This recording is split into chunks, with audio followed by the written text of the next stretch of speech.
Estudiar y determinar la protesta social en América Latina a partir de la Segunda Guerra Mundial no es una tarea fácil, debido a que el continente tiene muchos matices culturales, políticas, sociales, económicas, que determinan de cierta manera cómo se dan esos procesos de protesta en América Latina. Es por esto que hoy intentaremos de cierta manera determinar esos aspectos de la protesta social a partir de 6 casos particulares. Estos 6 casos están divididos en 3 partes. Primero, tomaremos una parte norte, que nosotros la determinaremos como México y Colombia. Luego determinaremos una parte central, en la cual está dispuesta por Perú y Brasil. Y finalmente tendremos una parte en la cual está el cono sur, Chile y Argentina específicamente. Es con estos 6 países que intentaremos mostrar cómo ha sido el nivel de protesta y la forma de organización social en América Latina. No sin antes decir que la Revolución Cubana en 1959 alcanza a marcar los aspectos de esa misma forma social que se alcanza a dar. Pero no es de olvidar que muchos intentaron copiar, otros no, y estos procesos que se van dando generan una variada forma de entender el carácter social. Para este ejercicio en particular nos hemos trazado un objetivo general, el cual lo describiremos a continuación. El objetivo es identificar la forma en la cual se consolida la protesta social en América Latina a partir de la Segunda Guerra Mundial, apelando a 6 casos particulares. Y para cumplir este objetivo hemos trazado 3 objetivos específicos. El primero es identificar los elementos propios de la protesta en México y en Colombia a partir de 1959 y sus alcances en las dinámicas políticas y sociales. Segundo, describir la incidencia del sector campesino en la conformación de la protesta social en Perú y Brasil. Y por último, como tercer objetivo, está determinar las dinámicas que se consolidan en Argentina y en Chile a partir de las dictaduras militares de los años 70. Es con esto que damos inicio a las protestas sociales en América Latina. La protesta social en el gigante sudamericano ha estado marcada por diferentes sectores que se han unido, entre ellos ambientalistas, sector minero, sector educativo, feministas, sectores indígenas y por supuesto el sector campesino. Y es aquí en el sector campesino donde hacia 1980 se comienza a consolidar uno de los mayores movimientos de América Latina, el cual, cansado de los procesos dictatoriales y de las dinámicas neoliberales, comenzaron a constituirse en lo que hoy conocemos como de los trabajadores rurales campesinos sin tierra. La bandera de este movimiento es intentar democratizar la tierra, ya que este ha sido un problema que ha tenido toda América Latina a partir de la independencia. Con su consolidación se alcanzaron a dar grandes avances en este que era su punto más importante, la democratización de las tierras. El siglo XX para Perú se puede decir que está marcado por 8 golpes de Estado, una crisis económica que se dio a finales de los 80 y el conflicto desatado entre el Estado y los grupos subversivos. Todo lo anterior, más las migraciones, las reformas agrarias fallidas, los gobiernos corruptos y las dictaduras militares, entre muchas otras, generan prácticas liberales, en ocasiones con tintes democráticos y populistas, pero también extremos como Sendero Luminoso, un grupo de orientación maoísta con un propósito de una guerra prolongada del campo a la ciudad.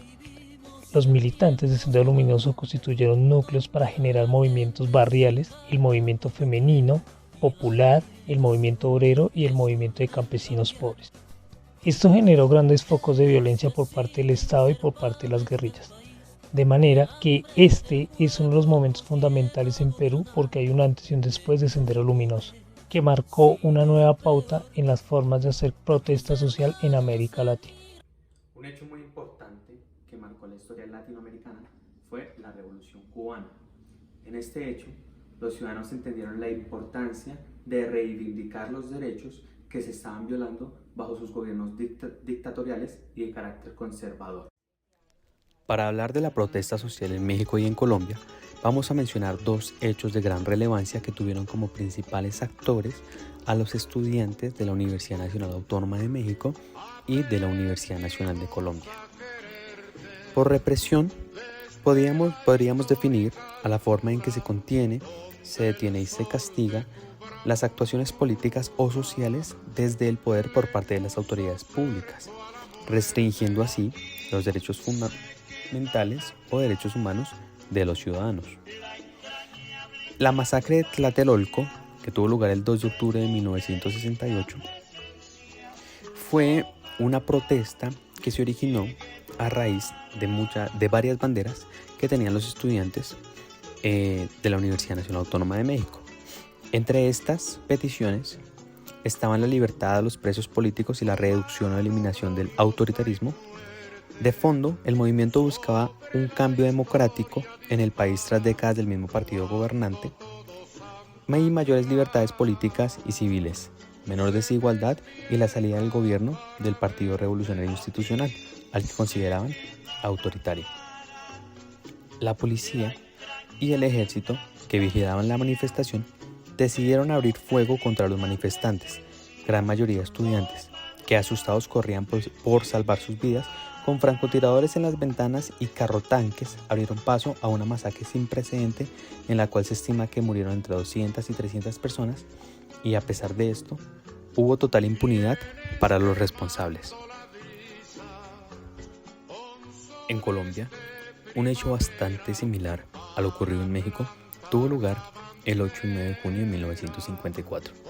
Miles de jóvenes, estudiantes y trabajadores iniciaron una movilización para exigir verdad y justicia sobre el asesinato de Uriel Gutiérrez Restrepo, estudiante de cuarto año de medicina de la Universidad Nacional, que en la tarde anterior había recibido un disparo de fusil por parte de un policía. Hasta la calle 13 con carrera séptima llegó la numerosa marcha a la que se sumaron expresiones estudiantiles de universidades y colegios, tanto públicos como privados. En este lugar se encontraron con un pelotón de soldados pertenecientes al Batallón Colombia recién llegados de la Guerra de Corea. Los estudiantes, a través de sus voceros, solicitaron se les dejara pasar hasta la casa presidencial. La respuesta que obtuvieron los jóvenes estudiantiles fue un grito militar que ordenaba fuego. Acto seguido, ráfagas de fusil cayeron sobre la primera línea de la numerosa marcha que exigía justicia y respeto a la vida, donde 13 estudiantes cayeron a causa de las balas de un gobierno que se posicionó bajo la frase "no más sangre, no más depredaciones". Rojas Pinilla, presidente del momento, sostuvo días después que los actos fueron producto de un enemigo de la unidad que habitaba dentro del gobierno, a quien responsabilizó durante todo su mandato. Ese enemigo, en la óptica del gobierno, era el comunismo y la subversión. Y en medio quedó ubicado el movimiento estudiantil, no aquel aludido por Rojas Pinilla, con el que se reunió la noche anterior para negociar y que el día siguiente habría asesinado. La historia de Chile está marcada por la desigualdad social. Las diferencias por motivo de clase y de origen étnico han provocado protestas continuadas desde los tiempos más remotos. Antes del siglo XX, e incluso en la época de la colonia, podemos evidenciar una serie de procesos de protesta que marcaron al país. Sin embargo, en estos momentos nos enfocaremos en los movimientos sociales y de protesta que ocurrieron después de la Segunda Guerra Mundial.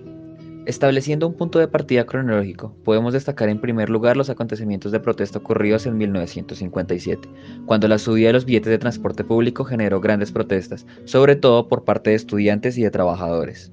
En el mes de abril de aquel año, este aumento del precio del transporte inició una inmensa movilización de las clases trabajadoras, que para muchos significó la creación y el desarrollo de una nueva izquierda, pues a partir de los años 50, los sindicatos de trabajadores y de movimientos de izquierdas extendieron su influencia por todo Chile. Como consecuencia de esos procesos y desarrollándose cada vez más los movimientos de izquierda, en 1970 asumió la presidencia Salvador Allende, que ganó las elecciones con una coalición de partidos de izquierda que pretendían impulsar políticas socialistas en el país. Sin embargo, su gobierno duró solo 3 años, ya que sería derrocado el 11 de septiembre de 1973 por Augusto Pinochet, un comandante de las Fuerzas Armadas, quien tomó el poder en un golpe de estado. Miles de personas sufrieron la represión de la dictadura, que duró hasta 1990. Los opositores políticos fueron encerrados en centros de reclusión, campos de detención y de tortura. A pesar de la presión internacional, las violaciones de derechos humanos continuaron hasta el final de la dictadura. En 1899 se convocaron elecciones y se inició la época de la transición democrática. Los sucesivos gobiernos intentaron corregir las desigualdades, pero la brecha entre clases sociales seguía siendo demasiado grande, sobre todo por el sistema económico neoliberal impuesto durante la dictadura.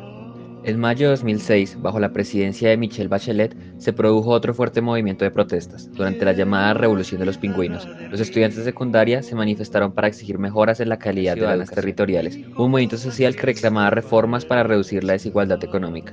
Y en 2018, un gran movimiento feminista paralizó también al país. Esto nos lleva a uno de los movimientos de protesta más recientes en Chile, pues en octubre de 2019, el gobierno chileno anunció un aumento de tarifas en el transporte público. Esta nueva medida no fue bien recibida. Los primeros en protestar fueron los estudiantes, que convocaron a manifestaciones y animaron a colarse en el metro como símbolo de protesta. Poco a poco, las manifestaciones se extendieron de la capital hacia otras ciudades. El contexto político y social de Argentina luego de la Segunda Guerra Mundial conlleva muchas desestabilidades y cambios de poder entre diferentes corrientes radicales y una serie de conflictos internos y muchos golpes de Estado. Tras un mandato de casi una década, en 1955 Juan Domingo Perón es derrocado por un movimiento denominado como la Revolución Libertadora, la cual acabó exiliando a Perón e impuso un gobierno antipopulista y antisocialista, donde se persiguieron y censuraron a los seguidores peronistas. De este modo se iniciaría el denominado Movimiento de Resistencia Peronista. En 1966 ocurriría otro golpe de Estado, autodominado por los golpistas como la Revolución Argentina, que tendría unos intereses mucho más radicales que el anterior, ya que proponían un régimen más conservador, tradicionalista y totalmente antisocialista. Durante este contexto se darían insurrecciones populares, destacando entre estas los llamados Cordobazo y Rosariazo, ambos ocurridos hacia el año 1969. En Córdoba consistió de un movimiento liderado por sindicales, mientras que en Rosario fue un movimiento estudiantil. En sentido general, identificamos que la protesta social en América Latina se vio remarcada por la influencia de las revoluciones exitosas a través del mundo, y como también de la incertidumbre ideológica que se vivía en la posguerra, que muchas veces llegó a la represión de movimientos izquierdistas o liberales.